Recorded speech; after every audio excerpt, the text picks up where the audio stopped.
الحمد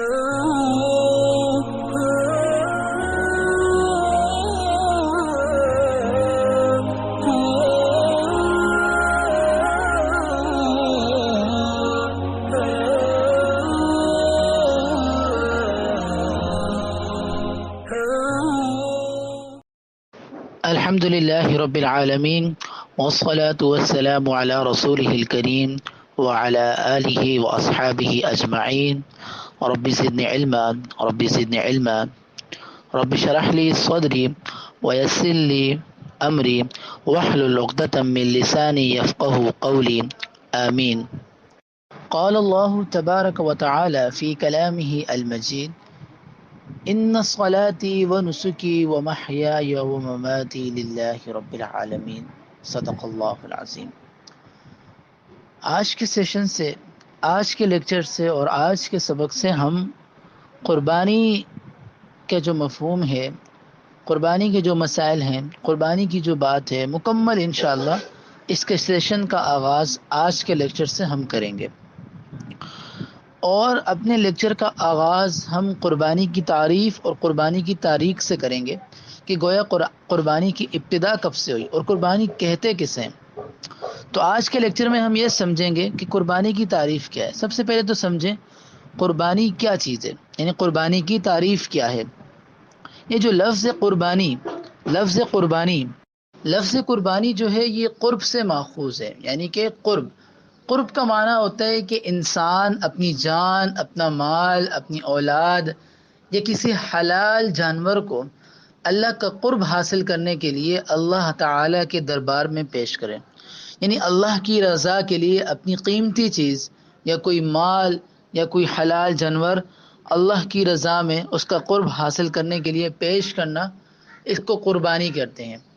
اور قربانی کا مقصد و منشا بھی یہی ہے کہ کسی حلال جانور کو، اب ڈیفینیشن جو اصلی ہے وہ یہ ہے کہ کسی حلال جانور کو اللہ تعالیٰ کا قرب حاصل کرنے کی نیت سے ذبح کرنا. کسی حلال جانور کو اللہ تعالیٰ کا قرب حاصل کرنے کی نیت سے ذبح کرنا، یہ تو قربانی کی ٹرم تھی، ڈیفینیشن تھی جو ہم نے پڑھی. اب یہ قربانی کا آغاز کب سے ہوا، قربانی کی ہسٹری کیا ہے، قربانی کی تاریخ کیا ہے، ہم اس پر بات کریں گے. تو قربانی کی تاریخ ہم شروع کرتے ہیں حضرت آدم علیہ السلام کے دور سے. یہ جو قربانی ہے ماہ ذی الحجہ کی ایک اہم ترین عظیم الشان عبادت ہے اور اللہ تعالیٰ کی رضا کا ایک بہت بڑا ذریعہ ہے.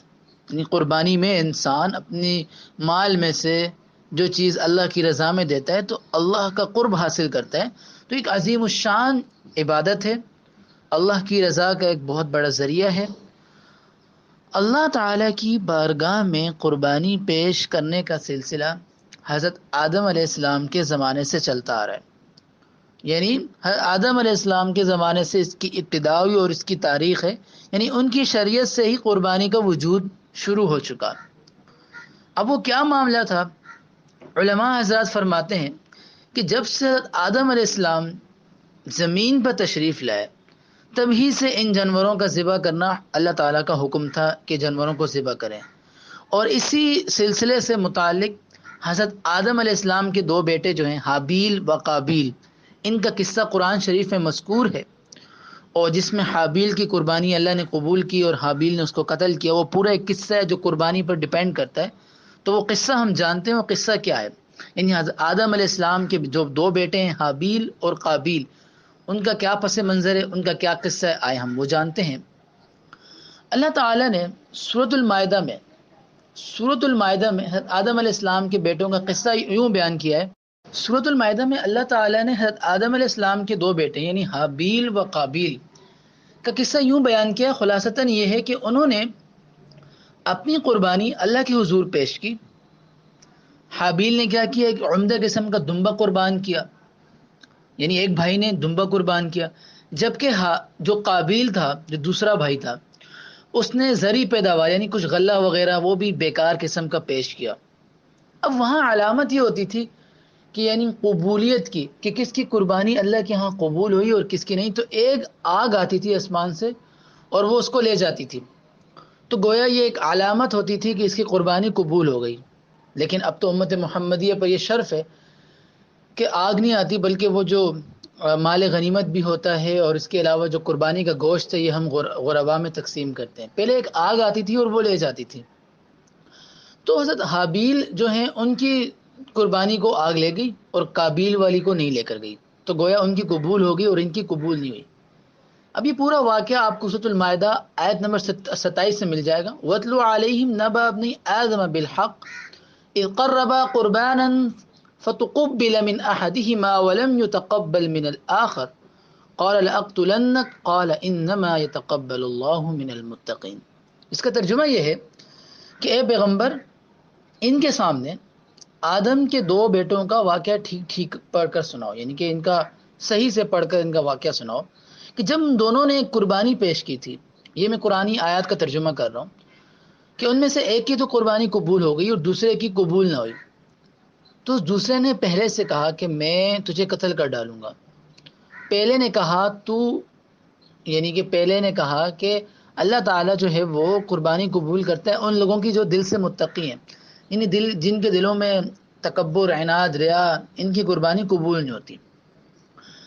اب اس کی تفسیر کیا ہے؟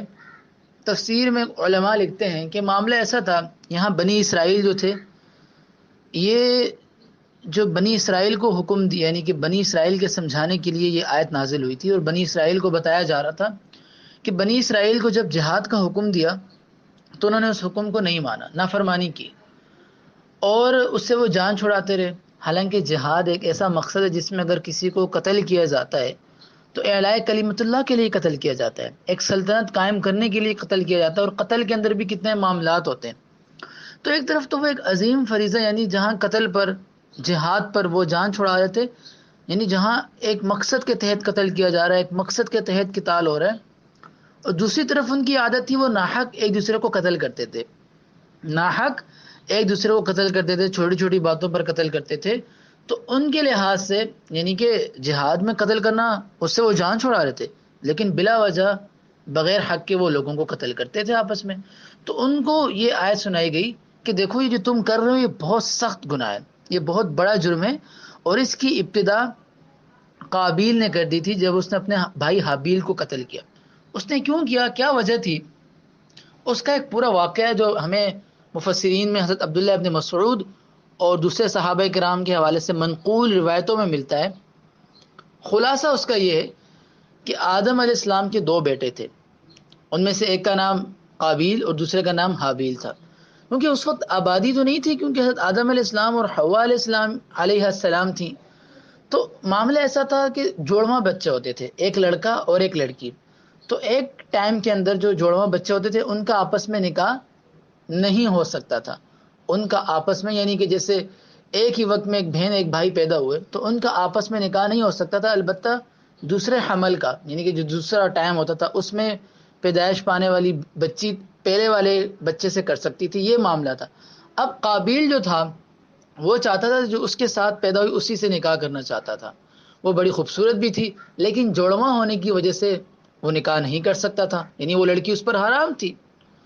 تو اس نے ضد کی، اصرار کی کہ میں نے اسی سے کرنا ہے، اسی سے کرنا ہے۔ تو اللہ تعالیٰ کا ایک حکم آ گیا، چلو ٹھیک ہے، کیونکہ اللہ تعالیٰ تو دلوں کے حال سے واقف تھے، قربانی کا معاملہ کرو، دونوں ایک چیز قربان کرو اللہ کے راہ میں، دونوں کچھ اچھی سی چیز قربان کرو، جس کی قربانی قبول ہو گئی وہ اس سے نکاح کر سکتا ہے۔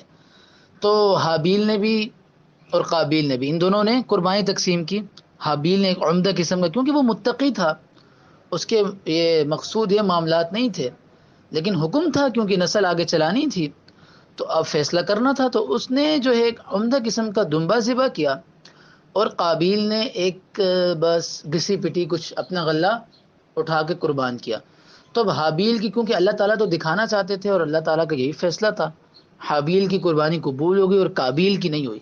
قابیل یعنی قتل کرنے والا، قابیل قاف سے، یہ آسان لفظ ہے، قابیل یعنی قاف سے قتل۔ تو پھر قابیل کو غصہ آیا اور اس نے کیا کیا، اپنے بھائی کو حابیل کو قتل کر دیا کہ نہ میں اس سے کروں گا نہ تو اس سے کرے گا، یعنی میں تو نہیں کر سکتا تو بھی نہیں کرے گا۔ یہ ہوتا ہے نا حسد، شہوت، بہت سارے معاملات آ گئے جو سبب بنے ایک قتل کے۔ تو دنیا میں سب سے پہلا قتل قابیل نے حابیل کا کیا۔ تو اللہ تعالیٰ بنی اسرائیل کو یہی سمجھا رہے تھے کہ دیکھو دنیا کا یہ سب سے سخت جرم ہے، یہ اس وقت سے شروع ہو گیا تھا، اور تم نے بھی یہی اپنایا ہوا ہے، تمہارا انجام بھی بہت برا ہوگا۔ سمجھانا اصل میں وہ قتل کی بات چل رہی تھی، لیکن اس میں قربانی کا بھی اشارہ مل گیا کہ قربانی کا آغاز بھی اس ٹائم سے ہوا، یعنی حضرت آدم علیہ السلام کے دور سے قربانی کا آغاز ہوا۔ یعنی دو باتیں اس میں پتہ چلی کہ سب سے پہلے جو قربانی کا ٹرم تھا وہ وہاں سے استعمال ہوا، اور سب سے پہلا قتل بھی اسی سلسلے میں یعنی اسی زمانے میں ہوا۔ تو یہاں سے ہمیں قربانی کی تاریخ بھی پتہ چل گئی اور قتل کی پہلے قتل کی بھی تاریخ پتہ چل گئی۔ تو انشاءاللہ ہم اگلے لیکچر میں قربانی کی اہمیت پر اور قربانی کی اہمیت سنت ابراہیمی اور سنت رسولی کی روشنی میں، یعنی کہ سنت رسول کی روشنی میں کیا ہے، انشاءاللہ وہ ہم نیکسٹ لیکچر میں بیان کریں گے۔ السلام علیکم ورحمۃ اللہ وبرکاتہ۔